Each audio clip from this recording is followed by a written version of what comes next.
Hello everyone, welcome to my YouTube channel. In this video, I am going to discuss what is default parameter in Python.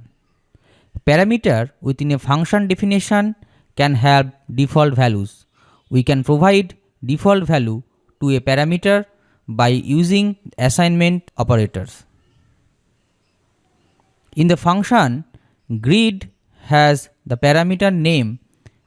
The parameter name does not have any default value and is mandatory during the function call. On the other hand, the parameter msg has a default value as welcome to Python, hence it is optional during the function call. If a value is provided, it will override the default value. Here are some valid function calls to this function. Thank you for watching this video. If you like this video, please subscribe my channel.